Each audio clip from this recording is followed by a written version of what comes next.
নমস্কার, সঙ্গে সানন্দায় আপনাদের সকলকে স্বাগত জানাই। আর আপনারা জানেন যে আপনাদের প্রতি মুহূর্তের আপডেট আমি দিতে থাকি নিউজের।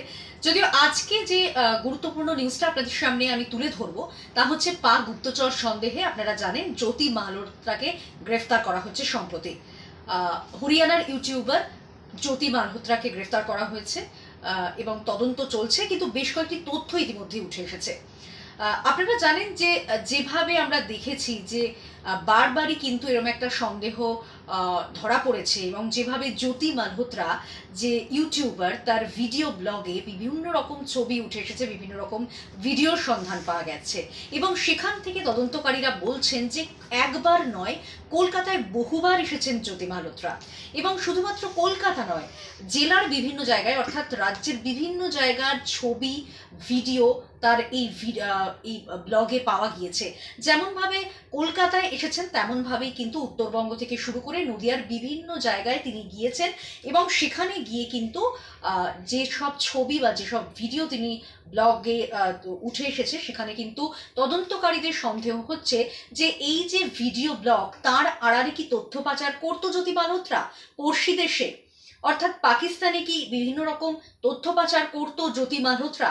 যেখানে বারবার দেখা যাচ্ছে যে দক্ষিণেশ্বর মন্দির থেকে শুরু করে হাওড়া স্টেশন, শিয়ালদা স্টেশনের বিভিন্ন রকম ছবি, বিভিন্ন রকম ভিডিও পাওয়া গিয়েছে তার ব্লগে। এরই পাশাপাশি আপনাদের বলছিলাম যে উত্তরবঙ্গের চিকেন স্নেক, এরই পাশাপাশি অসম সীমান্তের বিভিন্ন জায়গা, করোনেশন ব্রিজেও গিয়েছিল জ্যোতি মালহোত্রা, এবং কাঁকুরগাছি ব্রিজ, বালি ব্রিজ, সেই জায়গারও ছবি উঠে এসেছে তার এই ব্লগে।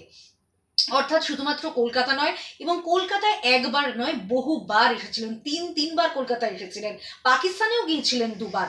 এমন কিন্তু বেশ কিছু তথ্য পাওয়া যাচ্ছে, তদন্তকারীদের হাতে উঠে এসেছে, এবং সেখান থেকে কিন্তু বারবার প্রশ্ন উঠছে যে জ্যোতি মালহোত্রা তিনি কি পাক গুপ্তচর হিসেবে এই তথ্য পাচার করতো, বিভিন্ন রকম গুরুত্বপূর্ণ জায়গার ছবি সেই সব তথ্য পাচার করতো পড়শি দেশে।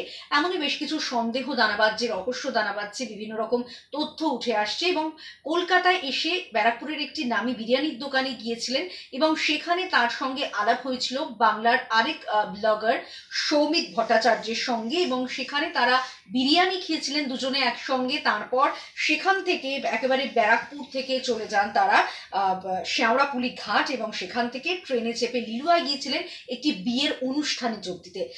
সেখানেও কিন্তু বেশ কিছু ছবি উঠে এসেছে তদন্তকারীদের হাতে। অর্থাৎ পাকিস্তানের হয়ে কি চরবৃত্তি করেছিলেন এই ভারতীয় ইউটিউবার, সেখানে কিন্তু বহু প্রশ্ন সামনে আসছে। আপনাদের প্রতি মুহূর্তের আমি আপডেট দেব যে কি দাঁড়ালো, তদন্তকারীরা তারা কি বলছেন এই জ্যোতি মালহোত্রা সম্পর্কে, কি কি তথ্য উঠে আসছে এখনো পর্যন্ত। আপনারা অবশ্যই আমার সঙ্গে থাকুন, এবং অবশ্যই আমার